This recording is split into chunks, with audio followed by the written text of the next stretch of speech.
I had a brother who was crippled when I was a little girl, and he could not walk. He really could not. He certainly could not walk normally, but he basically could not walk. And they put him in this huge round brace device that held him, kind of mimicked the movement of your hips as he moved his feet forward and facilitated him being able to walk. Of course, he could not run.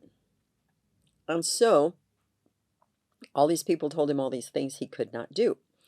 When he got a little bit older, he got put into a brace that went from about his waist down and supported his legs, and had a shoe that really gave him some length on his leg that was so much shorter than the other one, and he could move around in that thing.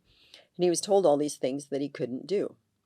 But my brother did not want to hear it and didn't believe it, and so he and I would climb trees together, which incidentally was utterly forbidden even by my parents, because frequently his brace would get jammed up between a couple of limbs and a grown-up would have to come out and climb up in that tree and dislodge him, and someone else would have to be able to be down below to get him. It was quite an adventure when he got stuck. But I kid you not, he and I climbed trees all the time, and I was the one who took the beating for it, even though I was younger than he, because of course they're not going to beat this crippled kid, but we weren't supposed to be climbing trees. But he didn't have that sense of, I can't, I can't, I can't.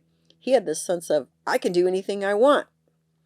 This episode is episode number 198. I can't, so I quit. I think because of my brother, and probably because of my own spirit, my own attitude of things, as soon as you tell me I can't do something, by goodness, I'm going to find a way. I'm not even barely 5 feet tall, so I was told when I was young I could not play basketball. Honey, I learned to play basketball incredibly well.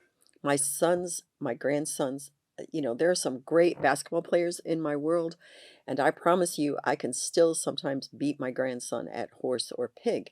I am really decent at basketball. As soon as they told me I couldn't, man, I promise you I learned to shoot a basket.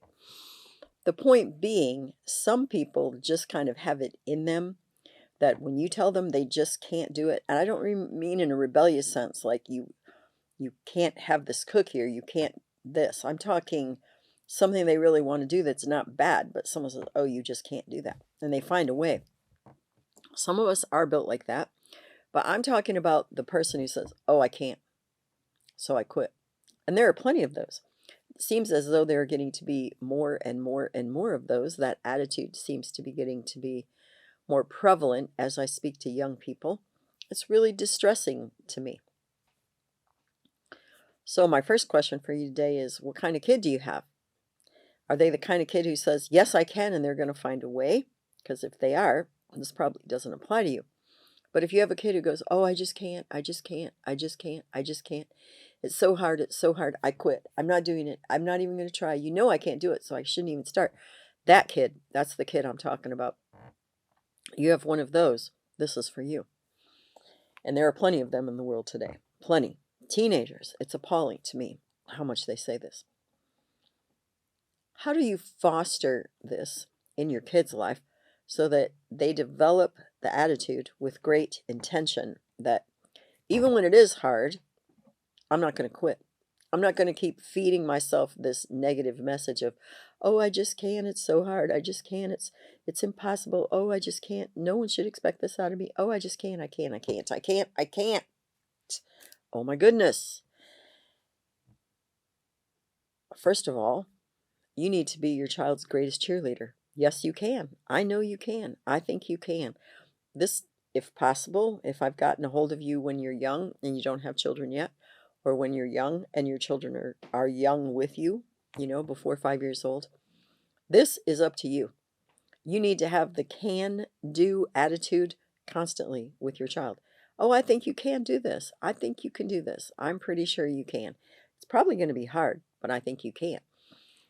My son wanted to learn how to do a backflip, a single backflip at first, out of a swing. I got him on a trampoline and helped him learn the body dynamics of doing a backflip. I literally taught him how to be able to do it. I let him go to gymnastics, so they worked with him on a backflip. Once he learned how to backflip off of a beam, It didn't seem very hard for him to backflip off of a swing because he had a lot of momentum going and he could do it. I let him do it. I put a mattress down so he could do it in the backyard. I did a lot of things to facilitate him doing it safely, but I never told him, oh, you can't. It's dangerous. You'll kill yourself. I hear parents giving their children so many messages, and I cringe because those kids are internalizing their messages from their parents. They're internalizing their parents' fears, and they develop this I can't, I can't, I can't attitude. Find a way so they can. My son loved BMX. I don't know where he saw it. I think he actually saw it in a magazine because we didn't have a television, or he might have seen it at a friend's house on a Saturday morning watching it. And he really wanted to learn how to do flips and all these tricks and stuff. I never said to him, you can't, you'll break your neck, or I just didn't do it. I built him a ramp. I helped him set up things to jump over. Somewhere or another, he heard about Evel Knievel and he thought that was really cool. And I'll tell you, even at 48 years old, that still fits his personality. So I did everything I could to make it safe for him, but I didn't tell him that you can't. I told him that he could, and we would find a way to make it happen, and we would do it safely. The key is, where's your attitude? Because if your attitude is always the fearful one, oh, you can't because you'll get hurt. Oh, you can't because it's dangerous. Oh, you can't because it's too expensive. Oh, you can't because you're not that coordinated, or I'm not that coordinated and you're just like me. Oh, if there is one that makes me crazy, it is the one that parents go, oh, you're just like me and I can't, so you can't. You don't know that.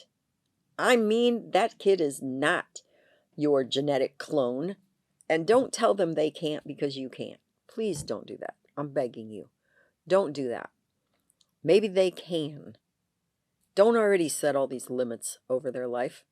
There are enough limitations in the world, things that get in our way. Don't be one of the ones that gets in the way of your children or the things that they would love to do. I'm just begging you that one, okay?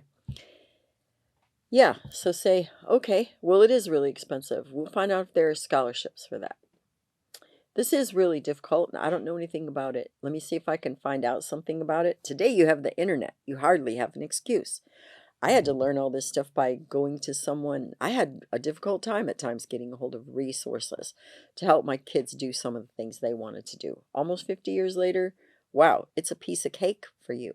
It's a question of time and energy. I acknowledge that to you.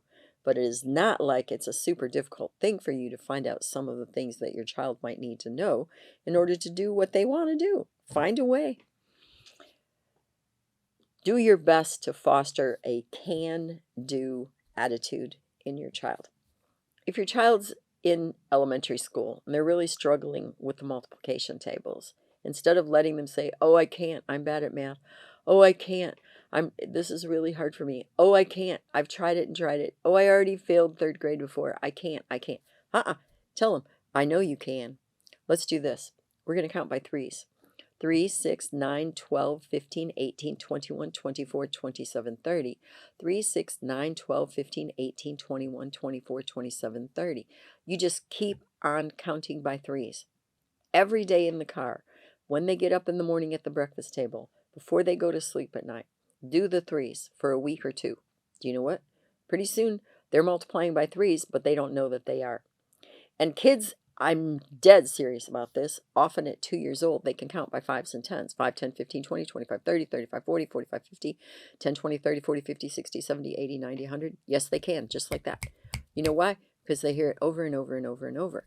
They don't hear the threes or the fours or the sevens. So you start counting with them by threes. You start counting with them by fours. You start counting with them by sevens. They don't even know they're learning multiplication. If you have a kid under 5, every time you're in the car with them, work on these. I emphasize math, again, because I was really a poor math student. But my grandkids knew all of their multiplication tables before they were 5. When my grandson was in 2nd grade, he said, Granny, did you know that I already know how to multiply? I said, how's that? He said, well, when they started showing us the multiplication tables, I went, oh, this is counting by threes. And I said, yeah, I already know this. And my teacher was like, no, you don't. And I said, yeah, I do. And I started telling her.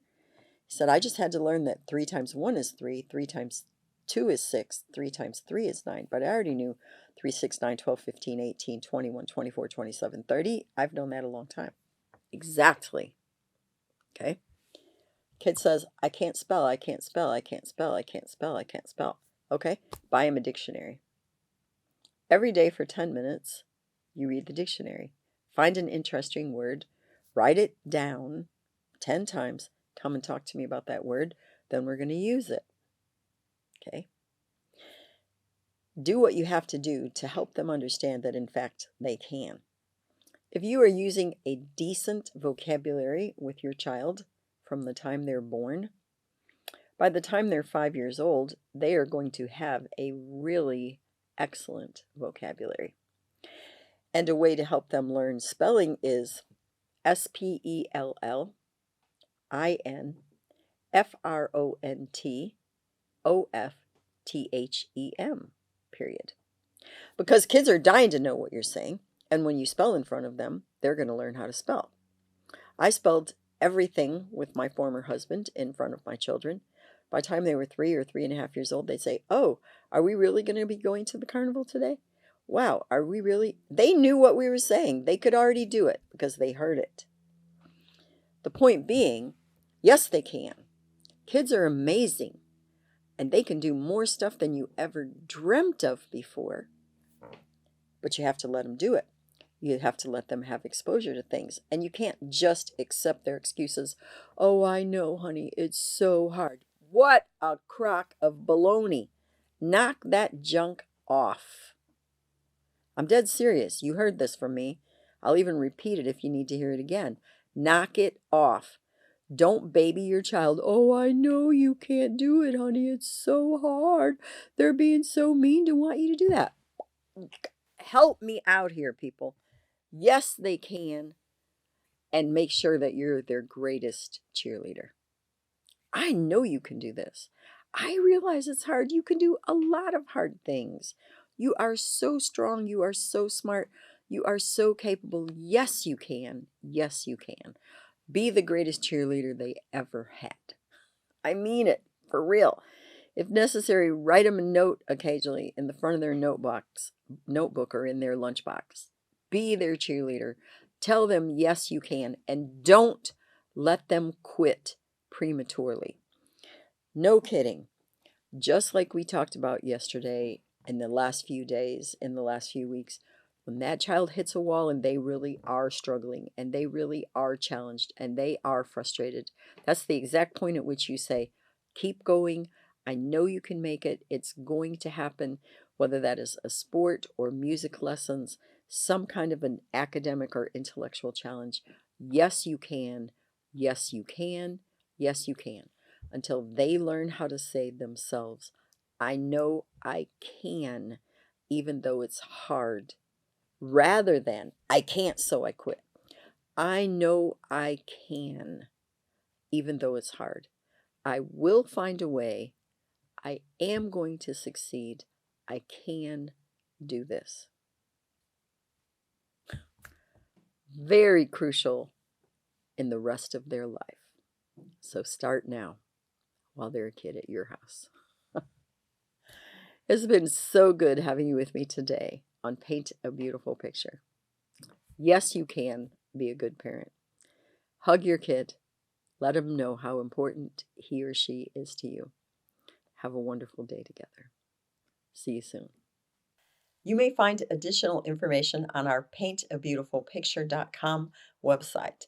Additionally, you may watch me on Rumble, and you may also listen to a podcast on Buzzsprout or Spreaker, all under the name Paint a Beautiful Picture. If you like this video, please give me a thumbs up. You may subscribe, and if you are interested in receiving notifications, please hit the notifications button.